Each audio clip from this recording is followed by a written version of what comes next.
everyone loves pizza night. I like that we're transitioning from that to pizza night, but it's even more fun when you make it yourself. There are endless combinations to make your perfect pizza. Chef Jen is here to give us some tips and tricks to making the ultimate pizza pie. Hi. Yes, hi. Now, we were talking about, health and all that. You can't make these healthy options. We can make these healthy. Yeah, absolutely. These aren't thick crust pizzas and that sort of thing. No, So not at all. As far as a pizza dough, I mean, that's the base of it all, right? Yes, dough is kind of the most important part. So do you want to go with store-bought? Do you want to make your own dough? Or do you want to grab something like this where all you have to do is add water? So there's a lot of different ways you can really make your pizza dough. Right. But like you said, though, you can grab the dough already cooked and made and you just put it on there and that cooks for only, what, a few minutes or something? This is only like 8 to 10 minutes. Perfect. And it's made with cauliflower, too. So you can get some extra veggies in there, and it's not just all flour. Trick the kids. Yeah, trick them into eating something healthy. So, so when you make pizza, what's your plan of attack? My plan of attack, I personally love the homemade dough. Okay. But I just tried this new dough out last night where all you do is add water, and it turned out great. Which one is that? So that is both of our pizzas down here. So that is just this dough, mix it with water, comes out beautiful, just like regular dough. Because when I'm making regular pizza dough from scratch, it usually takes about 3 hours because you have to let it ferment a little bit and proof and punch it back down and reshape it. So there's a lot of steps. But I like the fact that you, being a chef, said, you know what, this is pretty good. This is a thumbs up. It's great, absolutely. And you didn't go for the traditional style pizza. And that's the thing, you guys. You don't have to stick to your typical ham and mushroom and pepperoni, even those are some of my favorites. But you kind of went off. That's what's fun about making your own pizza at home is, when you pick up pizza to go or you go out to a pizza shop, it's a lot of the same toppings. Right. So this allows you to get a little bit more creative here. Sure.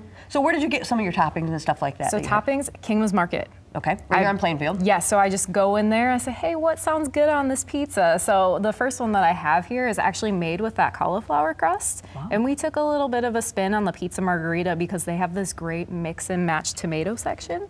So it has a couple different tomatoes on there, fresh basil, fresh mozzarella, super easy. Love that one. So that's kind of more of towards the vegetarian, not the vegan side of things, but more the vegetarian side. Tons of veggies on that cauliflower crust too. Awesome. And this one, you're tapping into my Polish roots here. This one's just for you. So this is actually a Polish sausage from the meat department there. And then we have sauerkraut, we have some mustard drizzled over top, and then we have these fun little microgreens that are red cabbage that just go right on top. Okay, give me the lowdown on a microgreen. So a microgreen is essentially like this tiny, tiny flavorful herb almost. And it's really high in antioxidants. People use them to top dishes with. You can use them in salads, a lot of different applications, but they're so good. They have a lot of great flavor. Well, they're so pretty. They're so pretty too. I mean, it's just like a purple stem brings with it green. to life. Yes, and that's another thing. When you're making pizzas at home, I love to finish it with something extra.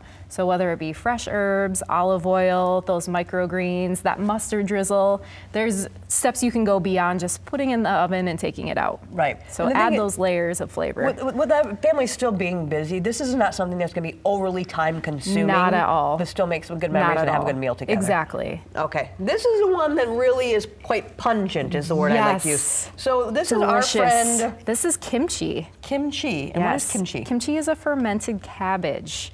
So it's very bold in flavor. You're going to get a lot of acidity. You're going to get some spice to it.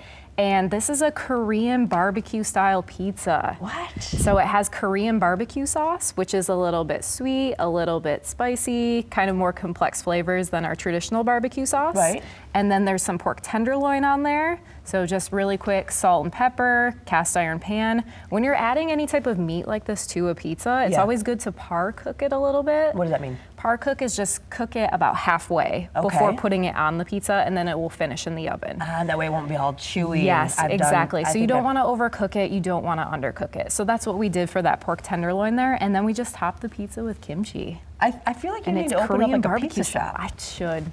Is that like one of your favorite things to make? It is. I make pizza almost every week. And what a fun friends night. If you had a bunch of friends over and everybody got to kind of, you have like a competition and design your pizza and that sort of thing. And once you have kind of all your doughs ready to go, it's really easy just to have like a variety of toppings set out and everybody can kind of make their own pizza. And it's great for kids too. They can kind of get involved and add what they want, and if you have those fresh veggies cut up too, they're gonna be more likely to take them, put them on the pizza. They're right there. They're so colorful. And they might even snag them raw and just eat them raw. My exactly. goodness, raw they veggies, might just start snacking on them. Yeah. So we want the typical kind of red sauce on that one and that sort of thing. Typical the red sauce barbecue. here. And then on our Polish pizza here, we actually have olive oil and garlic. Oh my gosh. Yeah. What's my next interview? I feel bad. My breath is going to be horrendous. But thank you so much for stopping by. Once again, King's Market is where you can get a lot of these great things. They have a whole aisle that's like an Italian aisle. Yes, they just started this pizza-like unit. I don't even know what to call it. It's great. You walk in, I think you just called pizza unit, and you're like, wow, this is everything I need. So it's perfect. All right, always great stuff, Jen. Thanks so much for stopping by. So once again, if they want to find you online, they can go to JennyWithTheGoodEats.com, or I'm on Facebook, Instagram at JennyWithTheGoodEats. She's very social. Thanks so much for stopping by.